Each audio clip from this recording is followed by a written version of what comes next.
और ये India top 100 की शुरुआत करें। करनाल में किसान संयुक्त मोर्चा का मिनी सचिवालय के बाहर प्रदर्शन जारी है। किसानों पर लाठीचार्ज के खिलाफ हजारों की संख्या में किसान प्रदर्शन कर रहे हैं।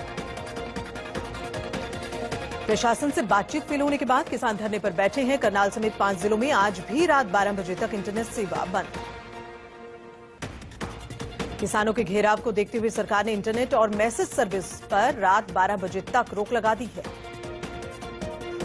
किसान नेता राकेश टिकैत ने कहा, यह प्रदर्शन अनिश्चित काल तक चलेगा। जब तक मांगे पूरी नहीं होती तब तक बैठे रहेंगे। किसान संग्राम को लेकर राहुल गांधी ने केंद्र सरकार पर कसा तंज। कहा, जहां हर हर अन्नदाता घर घर अन्नदाता, वहां किस किस को रोकेंगे। करनाल संग्राम पर गृह मंत्री अनिल विज ने कहा, बातचीत का सिलसिला प्रजातंत्र में जरूरी है। ना हिंसा होगी ना हिंसा करने दी जाएगी। अनिल विज ने कहा, मांगे तो बहुत सी आती हैं, करना क्या है क्या नहीं करना है इसके बारे में सोचा जाएगा। अफगानिस्तान में तालिबान ने अंतरिम सरकार बनाने का ऐलान किया। मुल्ला हसन अखुंद होंगे अफगानिस्तान के प्रधानमंत्री। मुल्ला ब्रदर को अफगानिस्तान का उप प्रधानमंत्री बनाया गया। वहीं मुल्ला याकूब को रक्षा मंत्री बनाया गया। सिराज हक्कानी अफगानिस्तान के गृह मंत्री होंगे। वहीं खैरख्वाह सूचना मंत्रालय की जिम्मेदारी उन्हें सौंपी गई है। अमीर मुत्तकी को अफगानिस्तान का विदेश मंत्री बनाया गया। शहर अब्बास स्टन करजई विदेश मंत्रालय की जिम्मेदारी उठाएंगे। सरकार बनाने के बाद तालिबान ने बताई अपनी नीति। लोगों से अफगानिस्तान नहीं छोड़ने की अपील की है। कहा, किसी को चिंता करने की जरूरत नहीं, शरिया कानून से चलेगा देश। तालिबान ने एक नौजवान प्रदर्शनकारी को मौत के घाट उतार दिया। मृतक के परिवार ने शव को सड़क पर रखकर पाकिस्तान के खिलाफ जमकर नारेबाजी की। काबुल में तालिबानियों का आतंक बढ़ रहा है। पाकिस्तान विरोधी प्रदर्शनकारियों पर तालिबान ने फायरिंग की।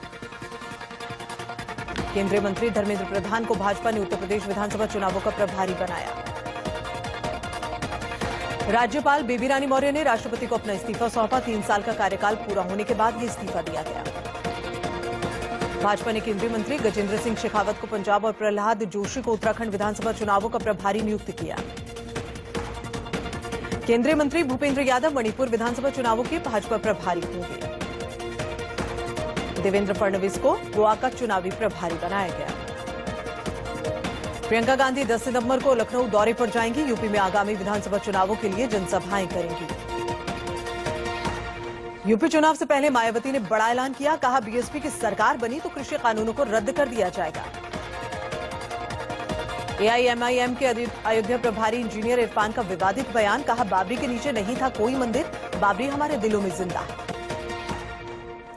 पश्चिम बंगाल में बीजेपी को बड़ा झटका लग सकता है। सूत्रों के मुताबिक बीजेपी के कई विधायक टीएमसी में शामिल हो सकते हैं।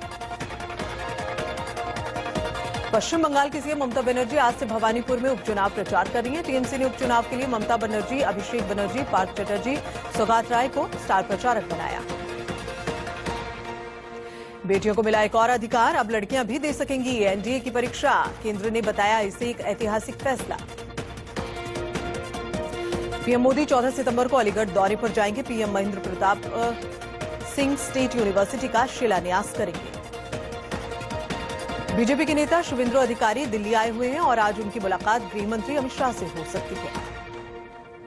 भोपाल में कांग्रेस ने राज्य सरकार के खिलाफ जन आक्रोश यात्रा निकाली। दिल्ली के पूर्व कमिश्नर राकेश आस्थाना की नियुक्ति के खिलाफ दायर याचिका पर दिल्ली हाईकोर्ट में सुनवाई 16 सितंबर तक चली। गुवाहाटी नगर को नॉर्थ गुवाहाटी में जोड़ने वाली ब्रह्मपुत्र फेरी सेवा शुरू हो गई है। ब्रह्मपुत्र में घटते जलस्तर के बाद यह फेरी सेवा यात्रियों के लिए शुरू की गई है। बेंगलुरु को स्मार्ट सिटी बनाने का काम जारी है, लेकिन इस काम में ज्यादातर सड़कें उबड़-खाबड़ हो गई हैं। गड्ढों से यातायात प्रभावित। देश में पिछले 24 घंटे में 37,875 नए केस सामने आए हैं। वहीं 369 लोगों की जान गई। दिल्ली में 24 घंटे में कोरोना के 50 नए मामले सामने आए, एक मौत। महाराष्ट्र में एक दिन में 3,898 केस सामने आए हैं, 86 मरीजों की मौत। केरल में पिछले 24 घंटे में कोरोना के 25,772 मामले सामने आए हैं, 179 मरीजों ने दम तोड़ा। केरल में निपाह वायरस के मामले में सामने आने के बाद अब कर्नाटक सरकार ने एडवाइजरी जारी की है। साथ ही बॉर्डर पर सुरक्षा व्यवस्था बढ़ा दी गई। घर घर जाकर कोविड टीकाकरण करने की मांग वाली याचिका पर विचार करने से सुप्रीम कोर्ट ने इनकार कर दिया। कोर्ट ने याचिकाकर्ता को स्वास्थ्य मंत्रालय के पास जाने के लिए कहा।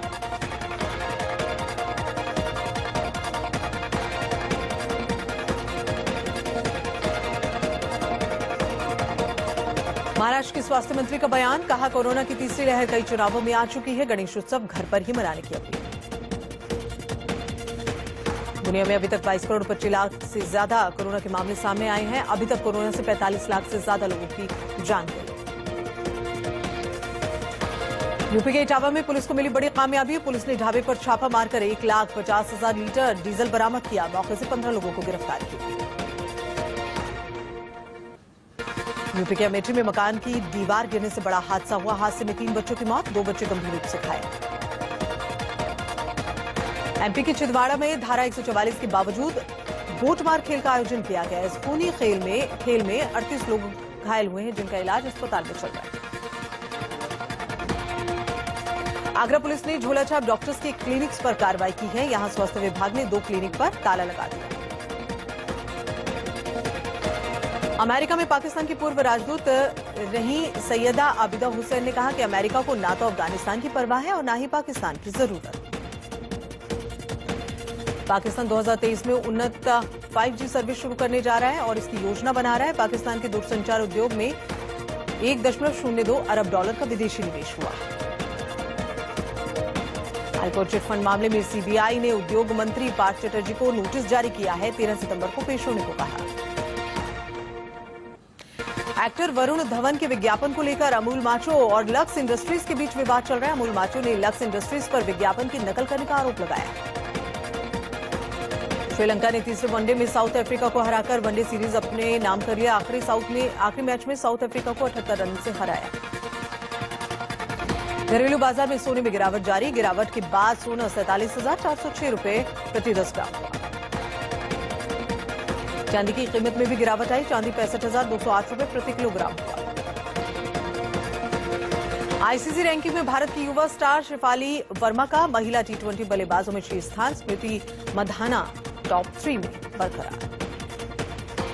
रोहित शर्मा ने की शार्दुल की तारीफ, कहा शार्दुल ने शानदार प्रदर्शन किया, उन्हें भी मेरे साथ मैन ऑफ द मैच दिया जाना चाहिए। कॉमेडियन भारती सिंह ने 15 किलो वजन घटाकर सबको हैरान कर दिया। भारती बताती हैं कि मैं भी हैरान हूं कि मैंने इतना वजन कैसे कम कर दिया।